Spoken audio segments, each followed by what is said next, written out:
আপোনাৰ ফেচবুক আপোনাৰ বাহিৰেও বেলেগ মানুহে ব্যৱহাৰ কৰি আছে, কিন্তু আপুনি নাজানে। হয়, আপুনি ঠিকে শুনিছে। আপোনাৰ ফেচবুক, আপোনাৰ যিটো পাৰ্চনেল ফেচবুক একাউণ্ট আছে, আপোনাৰ বাহিৰেও আৰু বেলেগে ব্যৱহাৰ কৰি আছে, আপুনি চাগে নাজানে। 100% মানুহে ফেচবুক ব্যৱহাৰ কৰে, কিন্তু তাৰে পৰা 80ৰ পৰা 90% মানুহে নাজানে যে আপোনাৰ ফেচবুকটো কোনে ব্যৱহাৰ কৰি আছে। তো যদি আপুনি জানিব বিচাৰে যে আচলতে ফেচবুক কোনো বেলেগ মানুহে ব্যৱহাৰ কৰি আছে নেকি, বা কোন ঠাইত মোৰ ফেচবুকটো খুলি ৰাখিছে, আপুনি যদি চাব বিচাৰে আপুনি চাব পাৰিব। হয়, আপুনি চাব পাৰিব। আপুনি ঠিকে শুনিছে। আপোনাৰ ফেচবুকটো আৰু কাৰ কাৰ মোবাইলত অ'পেন কৰি ৰাখিছে বা ব্যৱহাৰ কৰি আছে, আপুনি ধুনীয়াকৈ আপোনাৰ মোবাইলত চাব পাৰিব, আৰু আপোনাৰ মোবাইলৰ পৰা আপুনি লগ আউট কৰি দিব পাৰিব, আৰু তেখেতে ব্যৱহাৰ কৰিব নোৱাৰিব। এইটো কি কৰিব লাগিব? ভিডিঅ'টো গোটেইখিনি চাব, স্কিপ নকৰিব, ইম্পৰ্টেণ্ট ভিডিঅ' হয়। আৰু যদি পাৰে শ্বেয়াৰ কৰি দিব। এনেকৈ ফেচবুকটো অ'পেন কৰিব। আপুনি 3 ডট আছে, ইয়াতে এবাৰ ক্লিক কৰিব। ইয়াতে যে আছে ছেটিংছ এণ্ড প্ৰাইভেচি, আপুনি ইয়াতে ক্লিক কৰিব।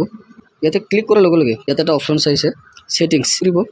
মোৰ ইয়াতে যেনেকুৱা একাউণ্ট চেণ্টাৰ বুলি আহিছে, কিছুমানৰ এনেকুৱা নাহি ফালে পাছৱৰ্ড এণ্ড ছিকিউৰিটি এনেকুৱা আহিব পাৰে, বা পাৰ্চনেল ডিটেইলছ বুলি আহিব পাৰে। ঠিক আছে, তো যি আহে আপোনাৰ মোবাইলত আপুনি ক্লিক কৰিব। ক্লিক কৰিলে ইয়াতে চাব পাৰে ছেকেণ্ডত আছে ইয়াতে পাছৱৰ্ড এণ্ড ছিকিউৰিটি, আপুনি ইয়াতে ক্লিক কৰিব। ঠিক আছে, ইয়াতে ক্লিক কৰিব।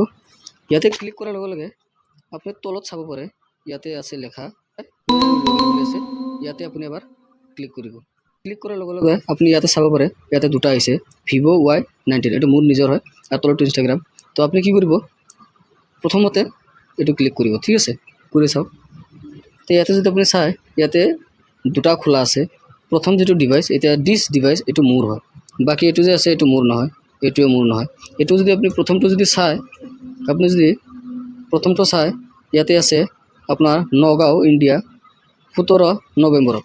ঠিক আছে, 2025 খুলিছিলে। আৰু এইটো এণ্ড্ৰইড কি মোবাইল, এইটো নামটো অহা নাই। ওপৰতে চাব যে ভিভ' V25 বুলি এটা আছে, আৰু এইটো নগাঁৱৰ কোনোবা এজনে খুলিছিলে, এইটো 2000 এনেকুৱা খুলিছিলে। আৰু এইটো ছেকেণ্ড, এইটো 2025 অক্টোবৰত খুলিছে, 6 অক্টোবৰত গুৱাহাটীত এইটো। চ' এনেকুৱা যদি আহে, এইবিলাকতো যিহেতু আপোনাৰ নহয়, এইবিলাক যদি এনেকুৱা আহে, আপুনি এইটো ডিলিট কেনেকৈ কৰিব?